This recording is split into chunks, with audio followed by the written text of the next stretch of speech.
மாதங்கள் 12. சித்திரை, வைகாசி, ஆனி, ஆடி, ஆவணி,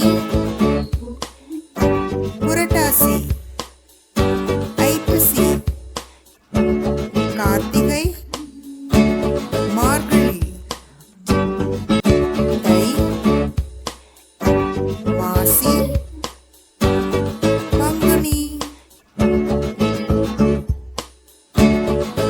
சித்திரை, வைகாசி, ஆனி, ஆடி, ஆவணி, புரட்டாசி, ஐப்பசி, கார்த்திகை, மார்கழி,